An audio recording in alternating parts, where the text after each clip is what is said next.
महाभारत में धृतराष्ट्र अंधे थे, लेकिन उन्हें यह अंधापन पिछले जन्म से मिला एक श्राप के कारण मिला था। धृतराष्ट्र ने ही गांधारी के परिवार को मरवाया था, लेकिन क्यों मिला था उन्हें अंधे होने का यह श्राप? क्यों मरवाया था उन्होंने अपनी ही पत्नी गांधारी के परिवार को? आइए जानते हैं धृतराष्ट्र से जुड़े कुछ ऐसी ही खास बातें। भीम ने धृतराष्ट्र के प्रिय पुत्र दुर्योधन और दुशासन को बड़ी ही निर्दयता से मार डाला था। इसी कारण धृतराष्ट्र भीम को भी मार डालना चाहता था। जब युद्ध समाप्त हो गया तो श्री कृष्ण के साथ युधिष्ठिर, भीम, अर्जुन, नकुल, सहदेव महाराज धृतराष्ट्र से मिलने पहुंचे। युधिष्ठिर ने धृतराष्ट्र को प्रणाम किया और सभी पांडवों ने अपने अपने नाम लिए और प्रणाम किया। श्री कृष्ण महाराज के मन की बात पहले ही समझ गए थे कि वह भीम का नाश करना चाहते थे। धृतराष्ट्र ने भीम को गले लगाने की इच्छा जताई तो श्री कृष्ण ने तुरंत ही भीम के स्थान पर भीम की लोहे की मूर्ति आगे बढ़ा दी। धृतराष्ट्र बहुत ही शक्तिशाली थे। उन्होंने क्रोध में आकर लोहे से बनी भीम की मूर्ति को दोनों हाथों से दबोच लिया और मूर्ति तोड़ डाली। मूर्ति तोड़ जाने की वजह से उनके मुंह से खून भी निकलने लगा और जमीन पर गिर गया। कुछ ही देर बाद उनका क्रोध शांत हुआ तो उन्हें लगा कि भीम मर गया है, तो वह जोर जोर से रोने लगे। तब श्री कृष्ण ने महाराज से कहा कि भीम जीवित है, आपने जिसे तोड़ा है वह एक भीम का आकार की मूर्ति थी। इसी प्रकार श्री कृष्ण ने भीम के प्राण बचा लिए। महाराज शांतनु और सत्यवती के 2 पुत्र हुए, विचित्रवीर्य और चित्रांगन। चित्रांगन कम आयु में ही युद्ध में मर गए। इसके बाद भीम ने विचित्रवीर्य का विवाह काशी की राजकुमारी अंबिका और अंबालिका से करवाया था। विवाह के कुछ समय बाद विचित्रवीर्य की भी बीमारी के कारण मृत्यु हो गई। अंबिका और अंबालिका संतानहीन थी तो सत्यवती के सामने यह संकट उत्पन्न हुआ कि कौरव वंश आगे कैसे बढ़ेगा। वंश को आगे बढ़ाने के लिए सत्यवती ने महर्षि वेदव्यास से उपाय पूछा। तब वेदव्यास ने अपनी दिव्य शक्ति से अंबिका और अंबालिका को संतान उत्पन्न की थी। अंबिका ने महर्षि के भय के कारण आंखें बंद कर ली थी तो इसकी अंधी संतान रूप में धृतराष्ट्र हुआ। दूसरी राजकुमारी अंबालिका भी महर्षि से डर गई थी और उनका शरीर पीला पड़ गया था, तो उनकी संतान पांडु हुई। पांडु जन्म से ही कमजोर थे। दोनों राजकुमारियों के बाद दासी पर भी महर्षि वेदव्यास ने शक्तिपात किया था। उस दासी ने संतान के रूप में महर्षि विदुर उत्पन्न हुए। धृतराष्ट्र पिछले जन्म में एक बहुत ही दुष्ट राजा था। एक दिन उसने देखा कि नदी में एक हंस अपने बच्चों के साथ आराम से विचरण कर रहा है।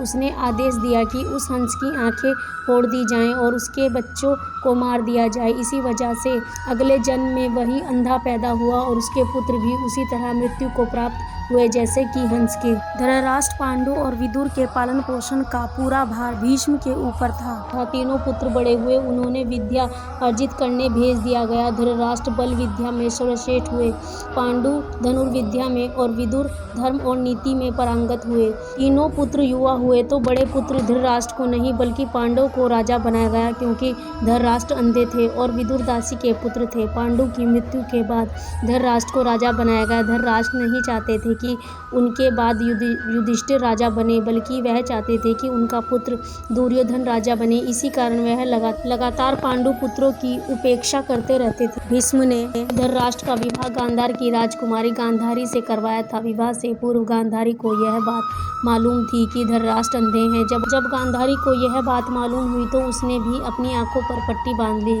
अब पति पत्नी दोनों ही अंधे समान हो गए थे। धृतराष्ट्र और गांधारी के 100 पुत्र और एक पुत्री थी।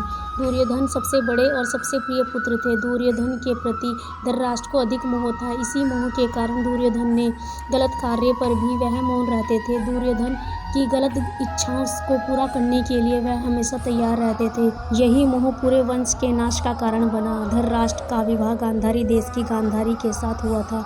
गांधारी की कुंडली में दोष होने की वजह से एक साधु के कहे अनुसार उनका विवाह पहले एक बकरे के साथ किया गया था, बाद में उस बकरे की बलि दे दी गई थी। यह बात गांधारी के विवाह के समय छिपाई गई थी। जब धृतराष्ट्र को इस बात का पता चला तो उसने गांधारी नरेश को बुलाया और उसके 100 पुत्रों को कारावास में डाल दिया, काफी यातनाएं दी। एक एक करके सुबला के सभी पुत्रों को मरवाने लगा। उन्हें खाने के लिए सिर्फ एक मुट्ठी चावल ही दिया करते थे। सुबला ने अपने सबसे बड़े बेटे शकुनी को प्रतिशोध के लिए तैयार किया। सब लोग अपने हिस्से के चावल शकुनी को दे दिया करते थे ताकि वह जीवित रहे और कौरव का नाश कर सके। मृत्यु से पहले सुबला ने धृतराष्ट्र से शकुनी को छोड़ने की विनती की। धृतराष्ट्र ने मान ली। सुबला ने शकुनी को अपनी रीढ़ की हड्डी के पैसे बनाने के लिए कहा। वही पैसे कौरव वंश के नाश का कारण बने। शकुनी ने हस्तिनापुर में सबका विश्वास जीता और 100 कौरवों का अभिमान बन गया। उसने न केवल दुर्योधन को युधिष्ठिर के खिलाफ भड़काया बल्कि महाभारत युद्ध का उदाहरण भी बन गया। युद्ध के बाद धृतराष्ट्र और गांधारी पांडव के साथ एक ही महल में रहा करते थे। भीम अक्सर धृतराष्ट्र से ऐसी बातें करते थे जो कि उन्हें पसंद न थी। भीम के ऐसे व्यवहार से धृतराष्ट्र बहुत ही दुखी रहने लगे। वह धीरे धीरे 2 दिन या 4 दिन में भोजन करने लगे। इसी प्रकार 15 वर्ष निकल गए। फिर एक दिन धृतराष्ट्र के मन में वैराग्य का भाव उत्पन्न हुआ और वह गांधारी के साथ वन चले गए। तो दोस्तों, आप लोगों को महाभारत की ये विचित्र और अद्भुत कथा कैसी लगी प्लीज़ कमेंट करके ज़रूर बताएं। और आप लोग हमारा चैनल कहाँ से देख रहे हैं प्लीज़ ये भी कमेंट करके बताएं। और आप लोग हमारे चैनल पे न्यू हैं तो हमारे चैनल को लाइक करें, शेयर करें, कमेंट करें, सब्सक्राइब करें और हमें सपोर्ट करते रहें। महादेव आप सभी के कष्ट दूर करें। हर हर महादेव। सभी का दिल से थैंक यू, धन्यवाद।